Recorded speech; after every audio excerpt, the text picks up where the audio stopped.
Hey everybody, thanks for joining me, Ryan Cahew, for another video on Draw the Law, where I, as a business attorney, try and take a business legal concept or business law and reduce it down to drawing so that you can help understand it. Obviously, business law and the law itself doesn't lend itself to always being readily understandable, so I hope my little sketches and doodles help. A little bit about me. I'm Ryan Cahew. I am an attorney in Honolulu, Hawaii, and I am an attorney with Hugh and Bordenave. We do transactional compliance, litigation, and personal injury work for our clients. For today's Draw the Law topic, let's just jump right into it and see what we have. Are all nonprofit organizations tax exempt?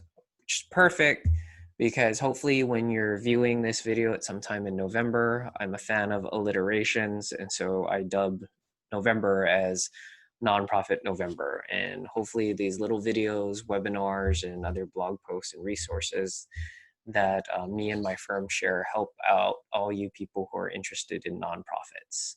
So let's get back to the question though, and let's see what we can do to help you guys.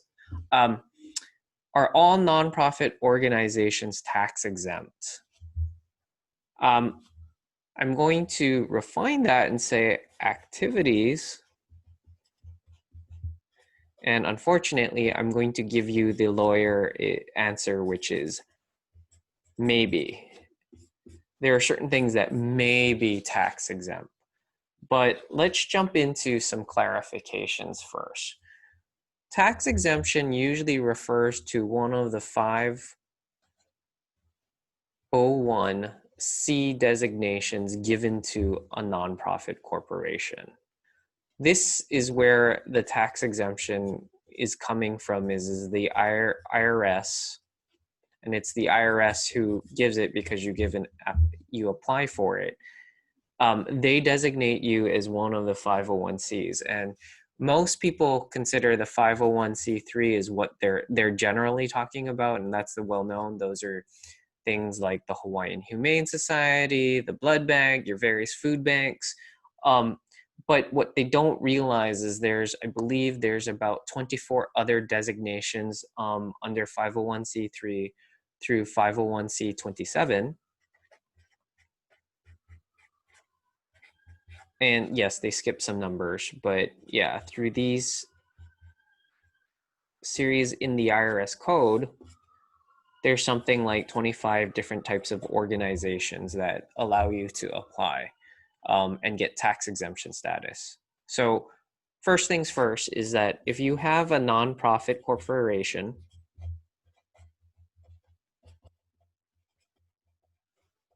you need to determine which one of these 501(c)s you fit under. And then you're going to usually fill out a form and tell, hey, IRS, we're applying under one of these code provisions for tax exemption status. And usually when we say tax exemption status, we're talking about federal income taxes. That is, the corporation is not going to pay federal income taxes for certain monies gotten into the nonprofit corporation. And that's really the goal of tax exemption. At the state level, yes, there are some income taxes and property taxes that the nonprofit organization, the corporation, if it gets its tax exemption status from the IRS, that it will be non-applicable, or it will be tax exempt. For the purposes of this video, I'm going to focus on one of the many types, and it's the one that everybody kind of focuses on, and it's the charitable nonprofit, which is tax exempt so long as its activities and qualifications meet it, which is tax exempt under the 501(c)(3) code. And this is the one that everybody tends to kind of confuse. They use the words charitable, nonprofit, tax exempt, and 501(c)(3) interchangeably. But as I just showed in this one thing, they're actually all different things. So to be a charity or charitable nonprofit, you're going to need to have several things. And one of those things is, what are you organized for? Oops, having trouble writing today. Anyway, organized for. A lot of times, for the 501c3s, which are charitable nonprofits, is that they hover around subject matters like education, uh, religion,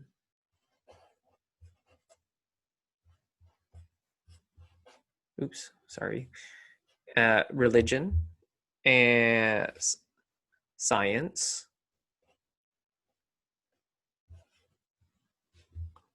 and literary. Um, Testing for public safety. I haven't seen very many of those, but yes, those are charitable nonprofits. And then the last kind of two is fostering certain national or international amateur sports. Something like the Olympics is kind of there in terms of the athlete sports and groups. In terms of amateur sports, that's kind of what we're thinking about, is on a national or amateur level sports competition. And then the one that I a lot of people tend to is preventing cruelty to children and preventing cruelty to animals. And I'm running out of space. That I was trying to draw a dog there. Ignore that. But anyway, again, so educational, religious, scientific, literary, testing for public safety, organizing amateur or national sports competitions, and then preventing cruelty to children or animal. And these are what we call organizational tests, or what you have to shoehorn your nonprofit corporation for its purposes to be in. Um, One other main thing, and this isn't everything because it's very difficult to sometimes get tax exemption status. There's a lot of paperwork and information to be filed with the IRS to get this designation. But the other thing is that as a public charity, 1/3, at least 1/3 of your support. So if this is your support monies,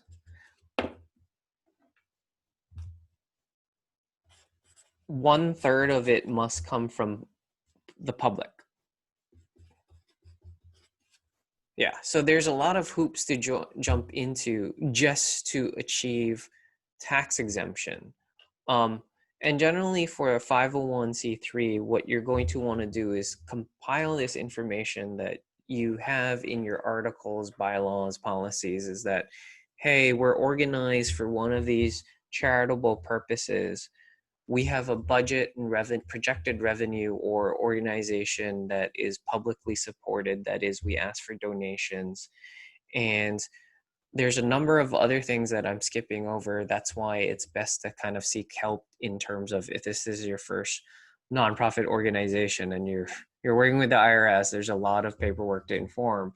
But those are going to be the basic things that you're going to want to look for in terms of taking your nonprofit corporation and heading towards tax exemption status. So again, just brief recap is that if you have your nonprofit corporation, you're going to have to meet certain qualifications to be, and again, this is under the 501c3, to be a public charity.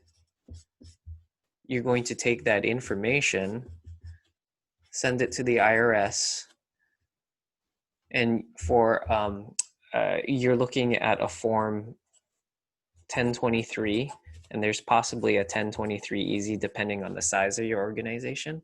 Anyway, the IRS then lets you know through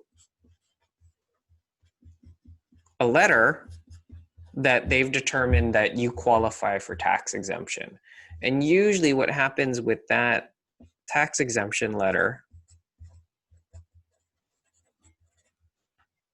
you're going to then take that information and then inform your state tax department, hey, we have a tax exemption status. Now, what I didn't cover in this, and it gets really technical, which is why sometimes you should work with a professional, an attorney or a tax accountant or tax advisor, is there are certain activities for your nonprofit corporation that might not be tax exempt. That is, you have tax exemption status, but there's something what we call unrelated business income tax, that you're doing unrelated business activities to your purpose. If you recall, these are all your purposes: the education, religion, scientific, literary, public safety testing, sports, and prevention of cruelty against children and animals. If you're doing something unrelated to your purpose or it doesn't fall under further exemption, you still may be taxed. So to answer the primary question on how we started all this, are all nonprofit organizations tax exempt? First of all, no, because we now know you have to apply for it and you form the nonprofit corporation at the state level. Second of all, even if you choose tax exemption status comes in different flavors. We talked about the 501c3, and the reason why a lot of people like that one is that when the public gives money, they also get that is donate. So this is the public. If they donate money to a 501c3, they get a tax write-off. So there is that benefit, but not all 501cs have that benefit. It is mainly a 501c3. And the reason being is it's the activities are related to charitable activities or charitable purpose. So again, it's going to be maybe. Like I said, not necessarily easy stuff and a lot to go through, and it's a high bar to meet the requirements and qualifications for tax exemption status. But as always, if you have questions or ideas for our next topic, or maybe, hey, you need a referral or you need assistance with your own nonprofit, you can go ahead and contact us. Or, as I said, always looking for new topics to try and draw. This one is a little bit heady and kind of complex, so I think more questions is always a good thing. Other than that, thanks for joining me, and see you next Draw the Law. Bye.